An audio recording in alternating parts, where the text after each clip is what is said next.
Your heart is pounding out of your chest in the middle of the night. You go to the ER, the doctor has run all the tests, and everything's normal. They said, oh, it's just stress or anxiety. But here's what they didn't tell you. This could be signs of perimenopause, and there's a specific biological reason why it happens, and it has nothing to do with panic disorder.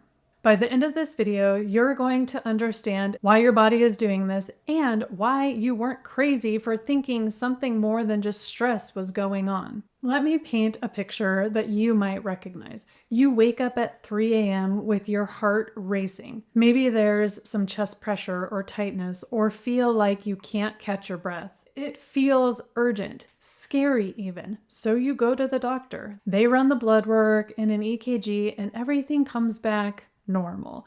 They don't give you a reason why this happens, but they just chalk it up to it's probably stress, or maybe they suggest maybe you need some therapy. And here is the disconnect. You've had stress before. You've been busy. You've been tired. You've been worried, but this feels physical and totally different. It feels like a glitch in your actual hardware system because you don't feel anxious until after the heart starts racing. You leave the office or the ER feeling gaslit. You don't know the reason this is happening either. You just know it's not in your head and that stress is an incomplete answer. Here is what is actually happening, and this is why perimenopause is wild. Estrogen doesn't just regulate your reproductive system. It has receptor sites throughout your entire body, including your heart and your autonomic nervous system. Think of estrogen as shock absorbers for your nervous system. Your autonomic nervous system is your body's internal autopilot. It controls your heart rate, breathing, and blood pressure without you ever thinking about it. In perimenopause, estrogen doesn't simply decline, it fluctuates, and sometimes wildly. Progesterone steadily disappears. Estrogen stimulates the nervous system, progesterone calms it. So when estrogen spikes or fluctuates with that decreased level of progesterone, the nervous system loses its ability to regulate itself. It results in this hypersensitive stress response even at rest. This is why you get heart palpitations at 3 a.m. while you're just laying there sleeping. We're trying to.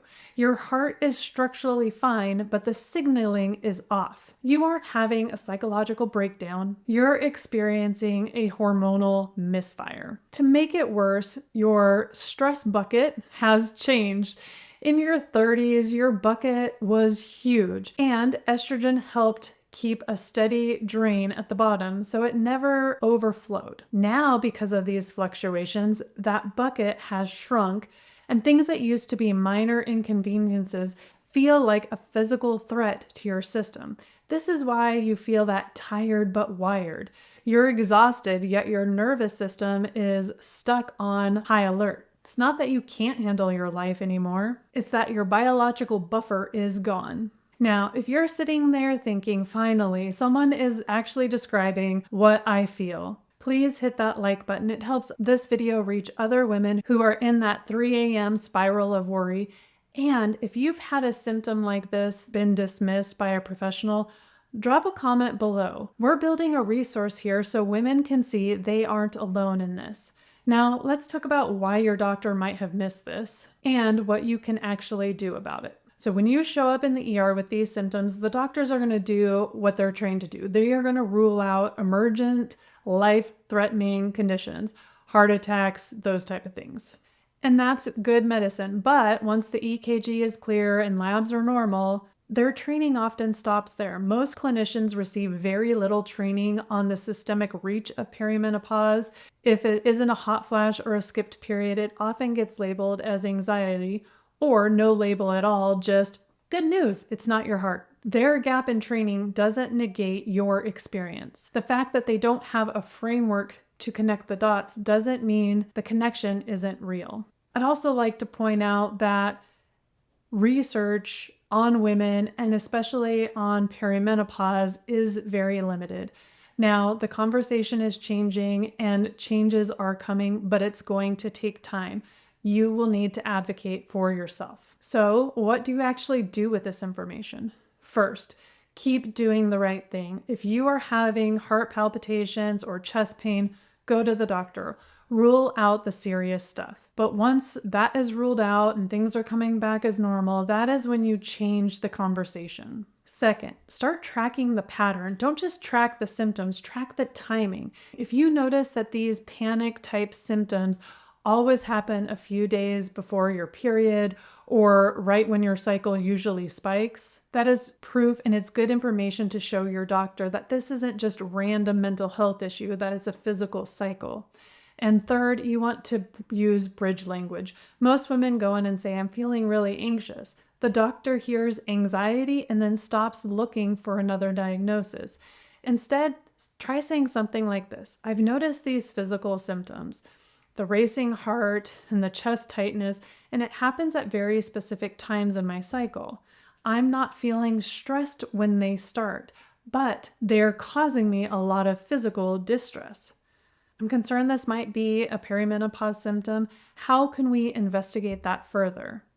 This does three things. It points to a physical trigger, the cycle. It clarifies that the physical sensation comes before the worry.